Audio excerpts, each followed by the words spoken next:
ready to see the future through the lens of the past? Welcome to Endtime Prophecy Stories. Here we dive deep into ancient mysteries and uncover what lies ahead in a world filled with uncertainty. But we can't do it without you. If you want to stay prepared and never miss a revelation, make sure to hit that subscribe button and ring the notification bell. And if you find value in these stories, give this video a like. It helps us reach more truth seekers just like you. Now let's open the seal on today's story. The Rapture of Deception. Chapter 1. The Architect of Air. The heat in the sanctuary of Grace Sovereign Tabernacle wasn't just temperature, it was pressure. It pressed against the temples, weighed down the eyelids, and made the air taste like recycled breath and cheap carpet cleaner. Elias Thorne sat in the third pew, his knuckles white as he gripped the oak back of the seat in front of him. He was 24, with the hollowed-out cheeks of someone who forgot to eat when he was reading, and the eyes of a dog that had been kicked enough times to flinch at a sudden movement. On the stage, Pastor Malachi Silas was sweating. It was a holy sweat, the congregation believed. It slicked his silver hair back and made his forehead shine under the theatrical rigging lights that cost more than the collective annual income of the first 3 rows. "They say we are crazy!" Malachi roared, his voice distorting slightly through the massive PA system. He paced the stage, a lion in a suit tailored in Milan. "They say we are escapists, but I tell you, when the trumpet sounds, and it will sound, brothers and sisters, before the harvest moon wanes, we will not be here to hear their apologies." "Amen!" A chorus of 500 voices, a wall of sound. Elias didn't say amen. He looked down at the leather-bound Greek lexicon resting on his knees. It was open to 1 Thessalonians. His finger traced the text, the ancient ink smeared slightly from the humidity of his own thumb. Harpazo, snatch up. He looked up at the screen behind Malachi. It displayed a countdown clock.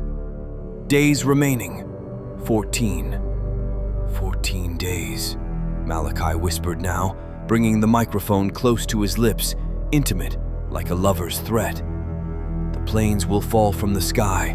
The cars will crash on the interstates. The unrighteous will be left with the chaos of their own making. But we will be air. We will be light. Elias felt the bile rise in his throat. It wasn't the theology that sickened him. He was used to bad exegesis. It was the date. Theology didn't have dates. Cults had dates. He looked to his left. His mother Martha had her eyes closed, tears streaming down her face, her hands raised in surrender. She looked exhausted. She had liquidated her savings account 3 days ago. Kingdom investment, she had called it. Elias closed his book with a snap that was lost in the applause. He wasn't just doubting anymore. He was terrified.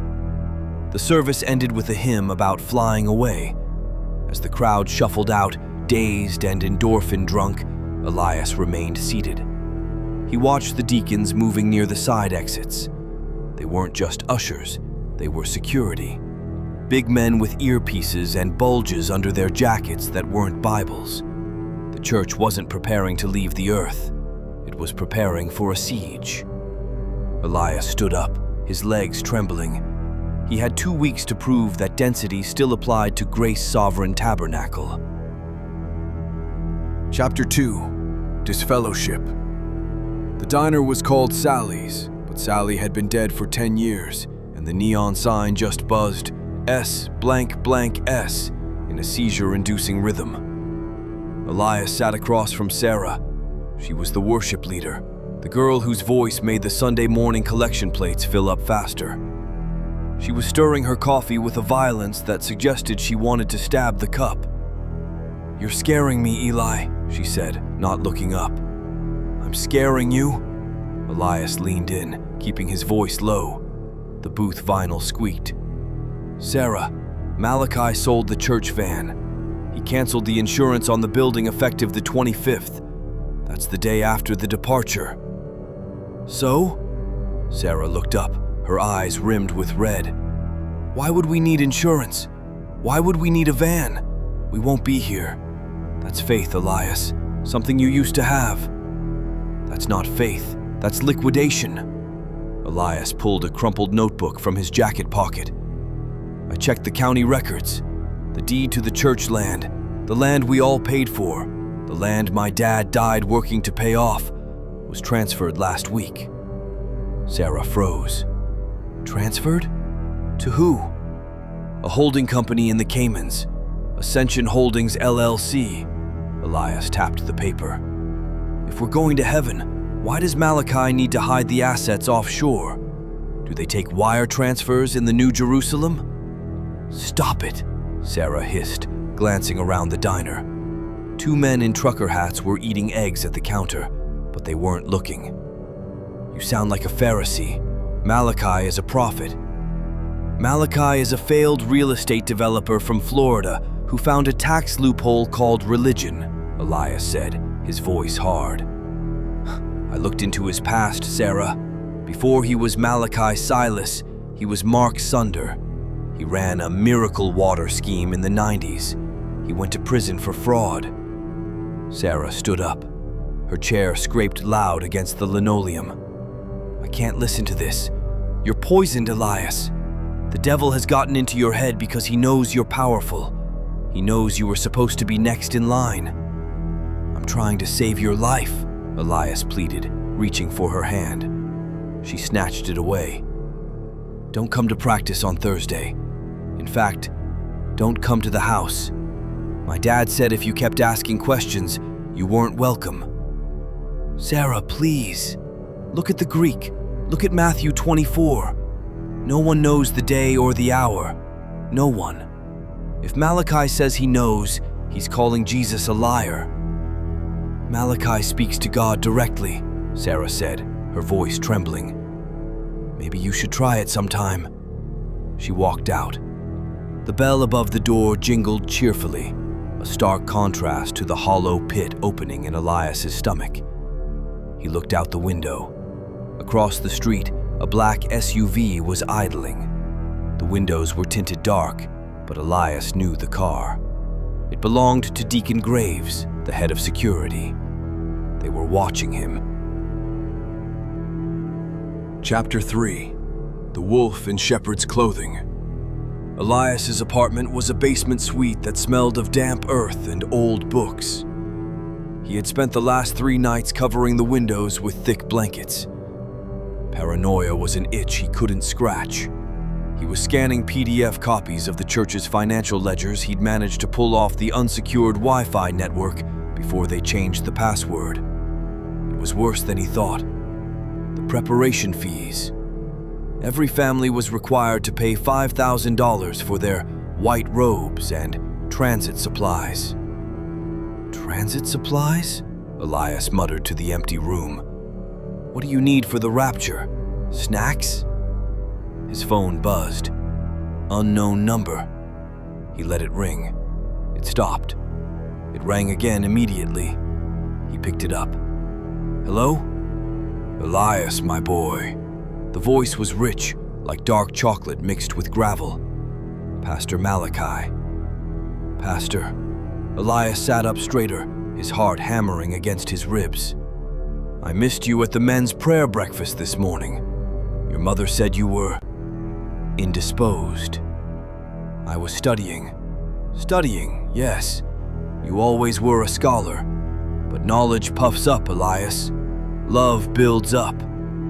The line crackled. "I hear you've been asking questions about the building insurance and the deed." Elias went cold. Sarah. Of course she told her father, and her father told Malachi. "I'm just confused, Pastor. If the Rapture is a spiritual event, why the physical divestment? Why the LLC?" There was a long silence on the other end. Then, "Come to the sanctuary, Elias, tonight, midnight. Just you and me. Let's open the Word together. If you can show me where I'm wrong, I'll cancel the countdown." It was a trap. Elias knew it was a trap, but it was also a challenge. "I'll be there," Elias said. "Good. Bring your Greek lexicon. You'll need it." The line went dead. Elias stared at the phone. He opened his desk drawer and took out the only thing his father had left him that wasn't a Bible, a vintage Zippo lighter and a pocket knife. He put the knife in his boot. He grabbed his lexicon. He grabbed his tablet with the financial records. If he was going into the lion's den, he was going to bring a torch. Chapter 4. Gethsemane. The church at midnight was a mausoleum. The silence was heavy, amplified by the vastness of the empty auditorium. The only light came from the single spot on the pulpit, illuminating the glass lectern. Malachi was standing there, reading. He didn't look up when the heavy oak doors creaked open. Elias walked down the center aisle. His footsteps echoed like gunshots. "Darby," Malachi said, his voice carrying without a microphone. "John Nelson Darby. He invented the pre-tribulation rapture in the 1830s. Before him, the church expected to suffer. They expected to bleed." Malachi looked up. His eyes were shadowed pits. "But Americans, we don't like to suffer, do we, Elias? We want the escape hatch. We want the eject button." "You're selling them a lie," Elias said, stopping 10 feet from the stage. "You're selling them comfort at the price of their lives." "I am selling them hope!" Malachi slammed his hand on the lectern. "Look at this town, Elias. Meth in the water, rust in the veins. These people have nothing. I give them a date, a finish line. You think that's cruel?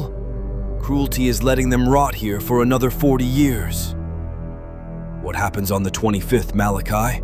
Elias asked, stepping closer.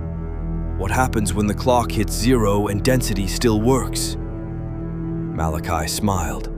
It was a terrifying, serene smile. "Oh, gravity, or density as you put it, won't be a problem." Movement in the shadows. Elias spun around. Deacon Graves stepped out from behind the organ. He was holding a stun baton. 2 other men, faces covered with ski masks, emerged from the choir loft.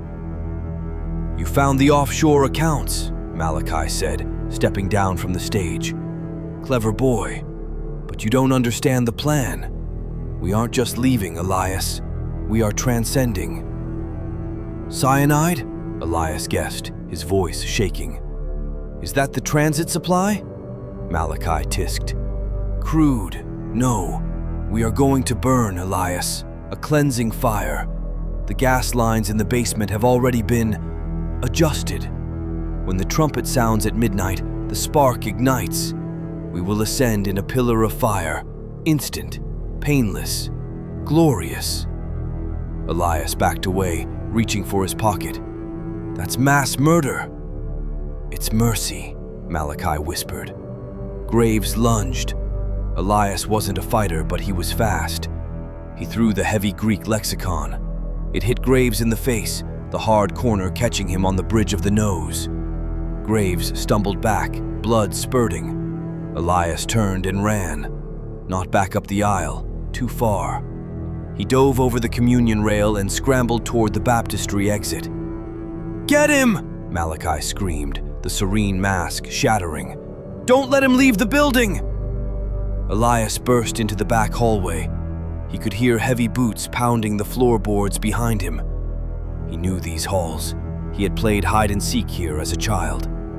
He took a sharp left into the robing room, locked the door, and jammed a chair under the handle.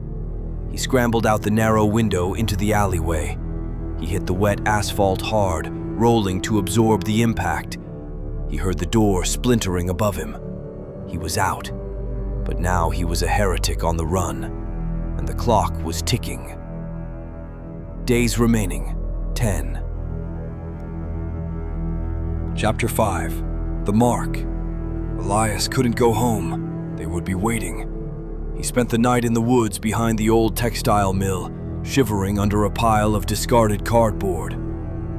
Every snapping twig sounded like a footstep. By morning, he was hungry and dirty, but his mind was razor sharp. He needed allies, but who? The sheriff was a deacon.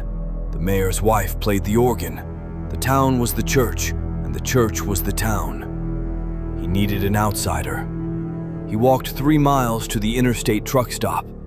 He used the payphone, a relic that miraculously still worked, to call the FBI field office in the city, 2 hours away. Federal Bureau of Investigation. I need to report a domestic terror threat, Elias said. A cult.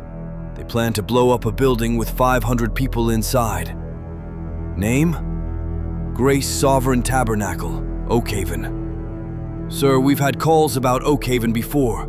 Noise complaints, zoning issues. This isn't zoning. They've rigged the gas lines. The leader is Mark Sunder, a convicted felon using an alias. Hold on. Sir, Mark Sunder died in 2015. We have a death certificate. Elias froze. He faked it. I'm looking at him. Look, son, if you have evidence, bring it in. But we can't raid a church based on a phone call about a dead man. There's no time. 10 days. Bring in the evidence. Elias slammed the receiver down. Of course, Malachi had covered his tracks. He needed hard proof.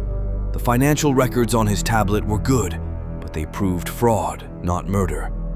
He needed to prove the gas rigging. He needed to get back into the basement. But first, he had to survive the town. He walked into the convenience store to buy water. The clerk, old Mrs. Gable, looked up. Her face went pale. You, she, Mrs. Gable. I just need water. She reached under the counter. Get out, Elias. Malachi told us. He told us what you are. What am I? A wolf, an agent of the enemy sent to sow doubt before the glory. She pulled out a shotgun. It was rusty, but the barrel looked like a cannon. Mrs. Gable, he's going to kill you all. Get out! She pumped the slide. Elias ran. As he burst out the door, he saw a truck peeling out of the gas station lot, heading straight for him. It was Graves' SUV. The hunt was on. Chapter 6. The Undercroft. For 3 days, Elias lived like a ghost. He slept in deer stands and abandoned barns. He stole apples from orchards and water from garden hoses. Days remaining. 6. He watched the church from the ridgeline. The parking lot was full every night now. Preparation services. The fervor was reaching a fever pitch. People were selling their cars, their jewelry. They were severing ties with the world. He saw his mother's car. She was there every night. The thought of her burning, her skin, her hands that used to make him cinnamon toast, made him vomit in the brush. He had to get into the basement. The church was built on a slope. The basement had a coal chute that hadn't been used since the 50s. It was welded shut, but the metal was rusted. At 3 a.m. on Tuesday, a thunderstorm rolled in. Perfect cover. Elias slid down the mud embankment to the back of the church. The rain was torrential, drowning out the sound of his movements. He found the coal chute. He took the pry bar he'd stolen from a tractor shed and jammed it into the rusted seam. He pushed. His muscles screamed. The metal groaned, then snapped. He slid feet first into the darkness. He landed on a pile of coal dust, coughing into his sleeve. He clicked on a small pen light. The basement was a labyrinth of ductwork and storage. He crept toward the mechanical room. The door was padlocked. He used the pry bar again, wrapping it in his jacket to muffle the sound. Inside, the smell of natural gas was faint but present. He shone the light on the main gas inlet. It had been bypassed. A new pipe, shiny copper, ran from the main line into a digital timer mechanism attached to a solenoid valve. The timer was synchronized with the countdown upstairs. It wasn't just a gas leak, it was a bomb. The valve would open wide, flooding the ventilation system with gas. Then, a spark gap generator rigged to the HVAC starter would ignite it. The entire building would implode, then incinerate. Elias pulled out his phone. He took photos. Close-ups of the wiring, the timer, the gas bypass. "Smile," a voice said. The lights flipped on. Deacon Graves stood in the doorway, wet from the rain, holding a pistol. Beside him was Sarah. Elias stared at her. "Sarah?" She looked broken. Her eyes were wide, manic. "He said you'd come here. He prophesied it." "Sarah, look!" Elias pointed at the bomb. "It's a bomb! He's going to blow us up!"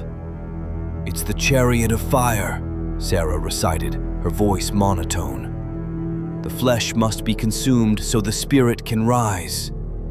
"That's not scripture, that's insanity!" "Kill him," Graves said casually, handing the gun to Sarah. Sarah took it. Her hands were shaking so hard, the barrel waved like a metronome. "Do it, Sarah. Prove your faith. Cut the anchor that holds you to this world." Elias looked at her. "Sarah, remember the diner? Remember the coffee? Remember when we talked about going to college? About having kids? That's real. This is death. We are not of this world," she whispered, raising the gun. "Sarah, please." She squeezed her eyes shut. Bang! Chapter 7. Blood on the Altar. The bullet hit the pipe next to Elias's head. A jet of steam hissed out. Sarah dropped the gun.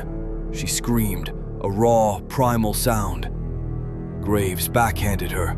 She flew into the wall and slid down, unconscious. Graves picked up the gun.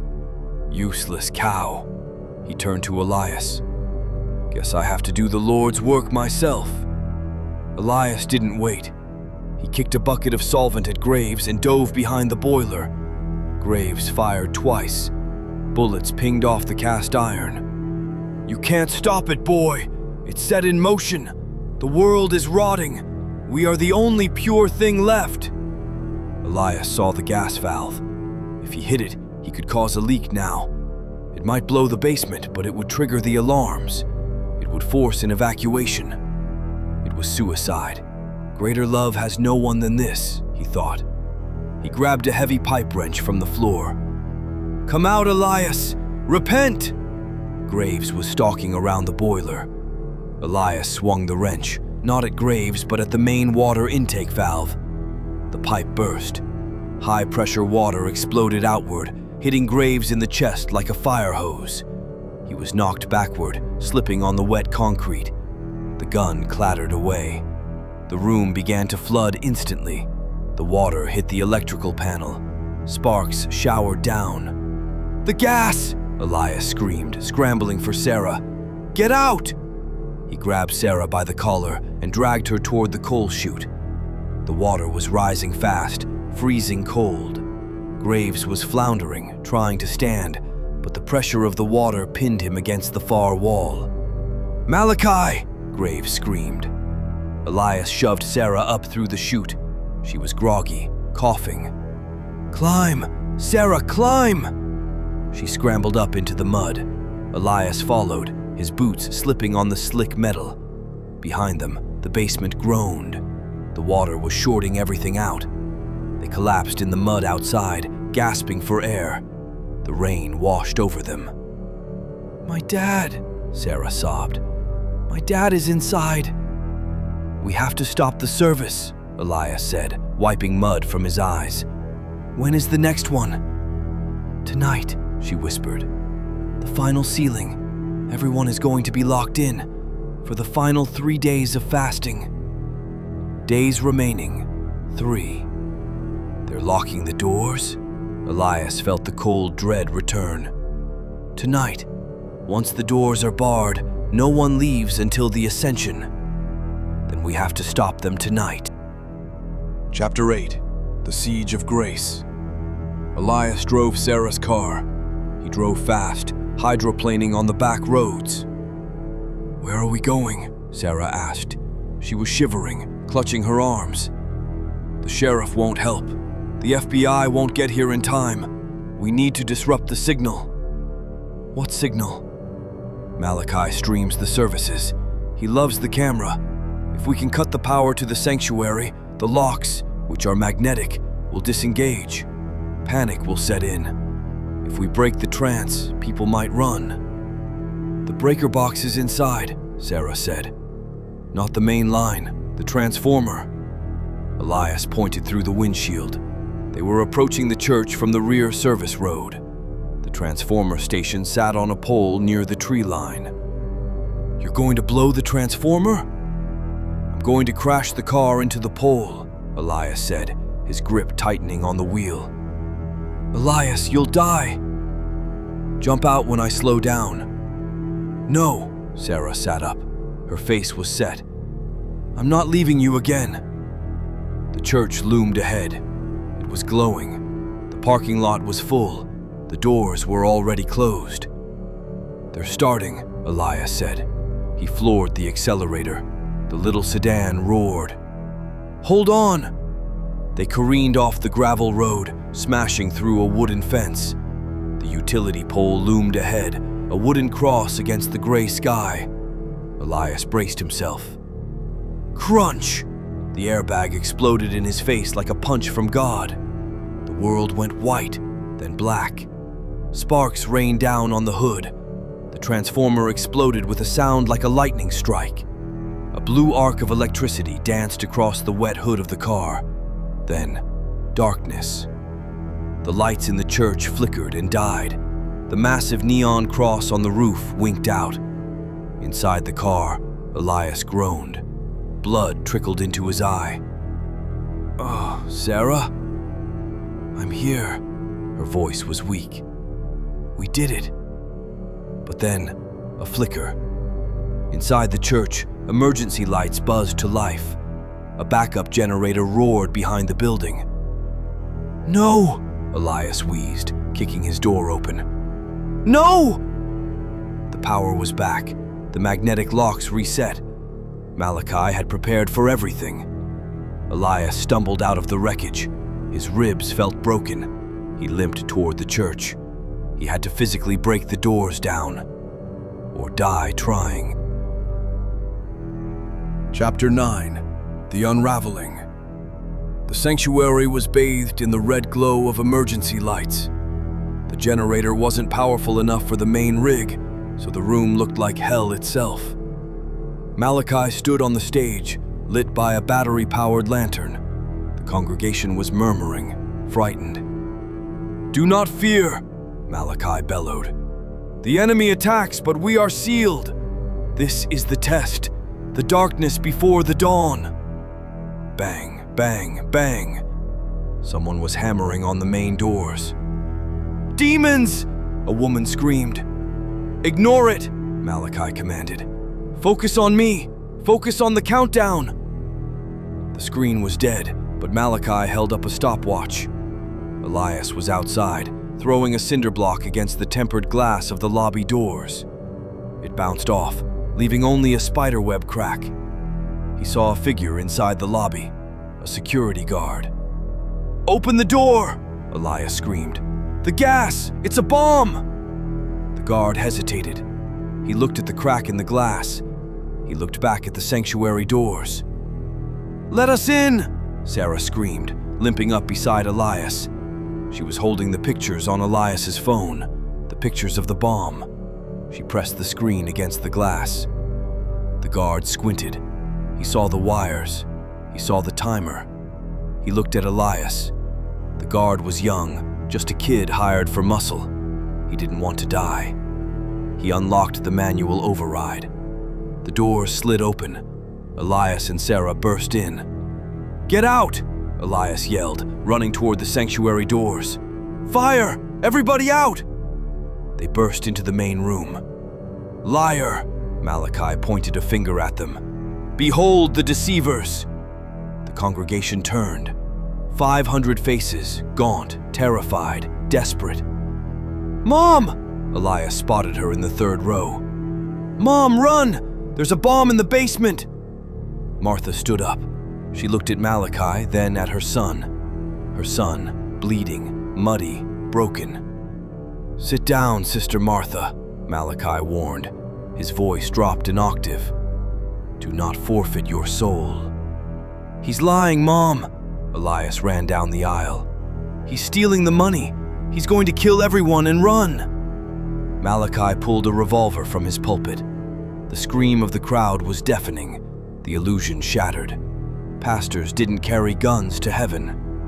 "Silence!" Malachi fired a shot into the ceiling. Dust rained down. "Nobody leaves. We ascend together." Malachi looked insane now, his eyes wide, sweat pouring down his face. He checked his watch. It's time. If the technology fails, the hand of man must intercede. He pulled a remote detonator from his pocket. "No!" Elias lunged. Malachi aimed the gun at Elias. Martha threw herself in front of her son. Crack! Martha crumpled. The silence was absolute. Malachi stared at the gun, then at the woman bleeding on the carpet. For a second, he looked confused. Then the mob broke. It wasn't a rapture, it was a riot. 500 people realized they were trapped in a cage with a monster. They surged toward the stage.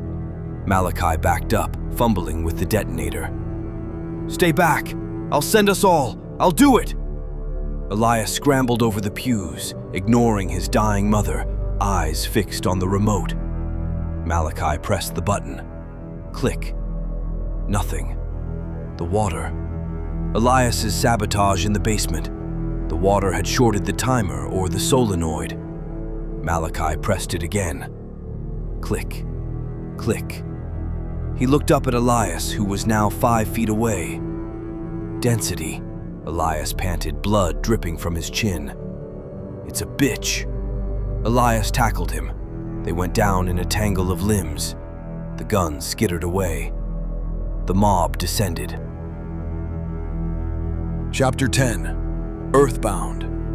The police lights were blinding. Red and blue strobes painted the wet asphalt. The paramedics were loading bodies. There were trampled injuries, heart attacks, and one gunshot wound. Elias sat on the bumper of an ambulance, a shock blanket wrapped around him. A paramedic was stitching a cut on his forehead. He watched them zip the body bag. His mother. She hadn't ascended. She had just died, on a dirty carpet in a strip mall church. Sarah sat next to him. She was holding a cup of coffee that a Red Cross volunteer had given her. She stared into the steam. "He's alive," the sheriff said, walking over. He looked shaken, stripped of his authority. "Malachi, the mob beat him bad, but he'll live to stand trial." Elias nodded. He didn't care. "We found the accounts," the sheriff continued, "and the gas setup. You were right, kid, about everything." "Does it matter?" Elias asked, his voice raspy. He looked at the church. It was cordoned off with yellow tape. It looked small now, just a building, just wood and brick and drywall. "What do we do now?" Sarah asked softly. Elias looked at the sky. The clouds were breaking. The moon was visible. It was just a light in the sky, orbiting above a dying earth. There were no chariots coming, no trumpets. "We live," Elias said. He took her hand. It was cold, but it was real. "We just live." He stood up, the blanket falling from his shoulders.